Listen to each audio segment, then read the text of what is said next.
الحمدللہ نحمدہ ونصلی علی رسولہ الکریم اما بعد۔ نفل نمازوں سے متعلق آج کا ہمارا 37واں درس ہے اور ہم چاشت کی نماز کے بارے میں بات کر رہے تھے۔ ابو ذر غفاری رضی اللہ تعالیٰ عنہ کہتے ہیں کہ آپ صلی اللہ علیہ وسلم نے فرمایا، صبح کو تم میں سے ہر ایک شخص کے ہر جوڑ پر ایک صدقہ ہوتا ہے۔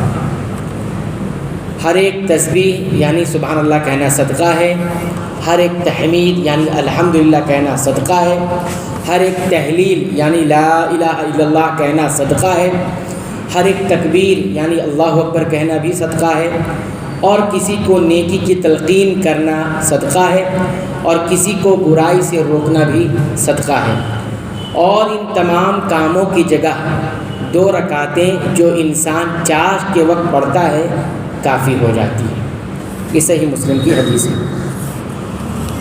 اس حدیث سے ہمیں یہ معلوم ہوا کہ جو چاشت کی نماز ہے، صبح سورج کے طلوع ہو جانے کے بعد جو 2 رکعت پڑھی جائے گی، اس کی فضیلت یہ بتائی گئی کہ بہت ساری نیکیاں ہم کرتے ہیں، اس کو نبی کریم صلی اللہ علیہ وسلم نے صدقہ قرار دیا، اور انسان کے جسم کا جو ہر جوڑ ہے اس پر ایک صدقہ ضروری ہوتا ہے۔ تو جتنی نیکی انسان کرتا ہے تو وہ اس کے بدلے میں صدقہ بن جاتا ہے۔ لیکن نبی کریم صلی اللہ علیہ وسلم فرماتے ہیں یہ سب کام انسان کرتا تو کرتا ہے، لیکن اگر 2 رکعت یہ پڑھ لیتا ہے صبح کے وقت چاشت کی نماز، تو یہ سارا جو نیکی کیا ہے وہ اس کے برابر ہو جاتی ہے۔ ایسا نہیں ہے کہ یہ کرنے کے بعد یہ ساری نیکی نہیں کرے گا، بلکہ یہ ساری نیکی جب کرتا ہے تو یہ 2 رکعت پڑھ لے گا تو ان کے برابر ہو جاتی ہے۔ یہ مقصد ہے، کافی ہو جاتی ہے۔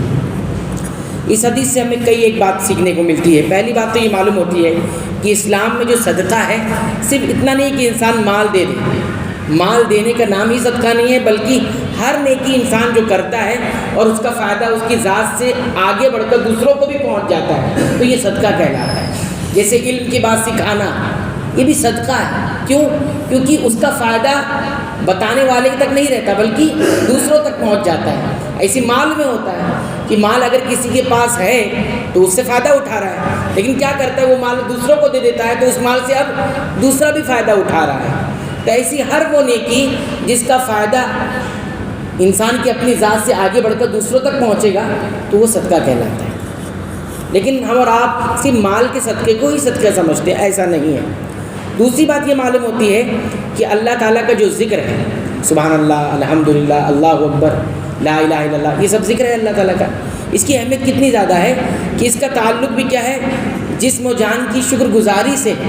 ہم سبحان اللہ الحمدللہ صرف نیکی حاصل کرنے کے لیے نہیں پڑھتے، اس لیے بھی پڑھنا چاہیے کہ ہمارے پورے جسم کا یہ شکر گزاری کا ایک ذریعہ ہے، ایک سبب ہے۔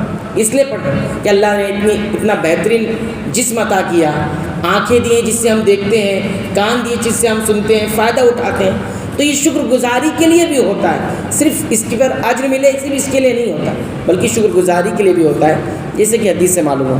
تیسری بات ہم یہ دیکھتے ہیں کہ اسلام انسان کے ہر عضو یعنی جو انسان کے جسم کے حصے ہیں اس کے اوپر صدقے کو کیا ہے، حق بتاتا ہے، اس کا حق بتاتا ہے، یعنی اس کا حق ادا کرنے کے لیے ہمیں کیا کرنا ہوگا، صدقہ کرنا۔ اسی طرح ہمیں یہ بھی معلوم ہوتا ہے کہ اللہ کی توحید، سبحان اللہ اللہ کی توحید ہے، الحمدللہ اللہ کی توحید ہے، اللہ اکبر یہ اللہ کی توحید ہے، لا الہ الا اللہ اصل توحید ہے۔ یہ سب جو ہے کس کا حصہ ہے، ہمارے ایمان کا حصہ ہے، ایمان کا حصہ ہے، یہ بھی معلوم ہوا۔ اسی طرح یہ بھی معلوم ہوتا ہے کہ اللہ نے انسان کو جتنا جسم دیا ہے اس کا شکر ادا کرنا فرض ہے، انسان پر ادا کرنا اس کا شکر فرض ہے۔ اسی طرح نیک اعمال اور ذکر سے اللہ سے قریب ہوا جاتا ہے۔ اللہ کے ذکر سے اور اللہ نیک عمل کر کے انسان اللہ سے قریب ہو سکتا ہے، اس کے علاوہ کچھ اور کرے گا تو اللہ سے قریب نہیں ہوگا۔ آج دنیا جو ہے اپنے رب سے قریب ہونے کے لیے مختلف قسم کے کام انجام دیتی ہے، اس طرح سے کر لو، اس طرح کی چیزیں کر لو، تپسیا کر لو، اس طرح کی چیزیں نہیں، نیک اعمال کر کے، اچھے اعمال کر کے، اور اللہ نے جو بتایا ہے پڑھنے کے لیے وہ ساری چیزیں پڑھ کر انسان اللہ سے قریب ہو سکتا ہے۔ اور اسی طرح ایک بات یہ بھی معلوم ہوتی ہے کہ جو چاشت کی نماز ہے یہ پڑھنا مستحب ہے، اور کم از کم کتنی رکعتیں ہیں، 2 رکعتیں، جیسے کہ ہم نے پہلے بھی درس میں ہم نے بتایا کہ کم سے کم 2 رکعتیں پڑھنی اور زیادہ سے زیادہ 8 رکعتیں۔ اسی طرح ہم دیکھتے ہیں کہ اس حدیث میں یہ بھی معلوم ہوا کہ اللہ کے ذکر کی جتنی صورتیں ہیں، یعنی جو کچھ پڑھنا ہے وہ متعین ہے، طے کر دیا گیا ہے، اس میں آپ اپنے سے کچھ ایڈ نہیں کر سکتے، اس کو نکال نہیں سکتے۔ جیسے سبحان اللہ کہا گیا ہے، الحمدللہ کہا گیا ہے، لا الہ الا اللہ ہے، اور اسی طرح اللہ اکبر کہا گیا ہے۔ یہ سارے ذکر متعین ہیں، اس میں آپ الگ نہیں کر سکتے، کسی کو الگ سے اپنے طور پر کچھ بنا نہیں سکتے اللہ کے ذکر۔ یہ سب نبی کریم صلی اللہ علیہ وسلم نے کوئی ایجاد کر کے کر دے تو، جیسے صوفیہ کے ہاں کیا ہے، وہ لا الہ الا اللہ نہیں کہتے، کیا کہتے ہیں؟ ہوا۔ کیا کہتے ہیں؟ لا الہ الا ہوا۔ تو ہوا کہنے گے، لا الہ الا نہیں کہیں گے، کیوں؟ ان کا کہنا یہ ہے کہ اگر ہم پورا پڑھیں گے لا الہ الا اللہ تو 2 معبود ہو جائیں گے، لا الہ ایک معبود، پھر اللہ ایک معبود، تو ہم کو 2 معبود تھوڑی کہنا ہے، ایک ہی معبود کہنا ہے۔ تو صرف ہوا کہیں گے تو اس سے کیا ہوگا؟ ایک معبود ہوگا۔ یہ اپنی لاجک ہے، بہت اچھا۔ رسول اللہ صلی اللہ علیہ وسلم کو یہ لاجک نہیں معلوم تھی، نعوذ باللہ من ذلک، نہیں معلوم تھی، معلوم تھی۔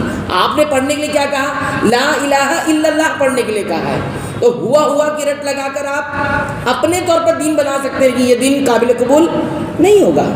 تو یہاں پر سب کو الگ الگ نبی کریم نے فرمایا سبحان اللہ کہنا صدقہ ہے، یہ نہیں کہا کہ صرف اللہ کہنا صدقہ ہے، نہیں کہا نا صرف اللہ کہے تو صدقہ ہو جائے گا، نہیں ہوگا۔ سبحان اللہ کہنا صدقہ ہوگا، الحمدللہ کہنا صدقہ ہوگا، اللہ اکبر کہنا صدقہ ہوگا، لا الہ الا اللہ یہ پورا کہنا صدقہ کہلائے گا، نیکی ہوگا۔ صرف اللہ ہوا کہیں گے تو نیکی ہو جائے گا، اللہ اللہ اللہ کہیں گے نیکی ہو جائے گی؟ نہیں ہوگی۔ اگر ایسا ہوتا تو رسول اکرم صلی اللہ علیہ وسلم کہتے اللہ کہہ دینا صدقہ ہے، نہیں کہا نا اللہ کے رسول نے۔ تو اس سے معلوم ہوا کہ ہمیں جو ذکر اللہ کا کرنا ہے وہ بھی سنت رسول اللہ صلی اللہ علیہ وسلم سے کیا ہونا چاہیے؟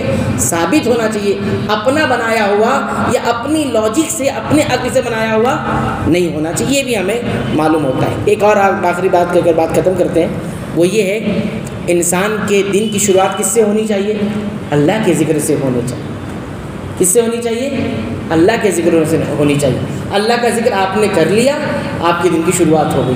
کچھ لوگ اللہ کے ماننے والے ہیں لیکن دن کی شروعات کسی اور کے ذکر سے کرتے ہیں۔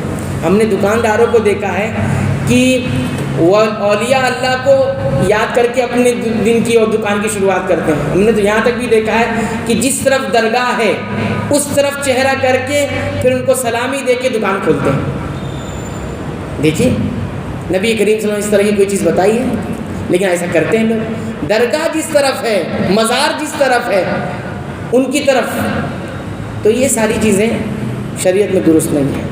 تو نیکی وہی ہوگی جس کا حکم اللہ دیں اور رسول اللہ صلی اللہ علیہ وسلم کر کے بتائیں کیسے کرنا ہے، وہ نیکی ہوتی ہے، نہ کہ اپنے طور سے انسان نیکی بنائے۔ اللہ تعالیٰ سے دعا رب العالمین تو ہمیں اس نماز کے بھی اہتمام کرنے کی توفیق عطا فرمائے اور تمام عبادتوں کو سنت رسول اللہ صلی اللہ علیہ وسلم کے مطابق کرنے کی توفیق عطا فرما۔ اے اللہ تو ہماری مغفرت فرما دے، ہمارے والدین کی مغفرت فرما دے، تمام مسلمانوں، مومنوں، اہل توحید کی مغفرت فرما، آمین۔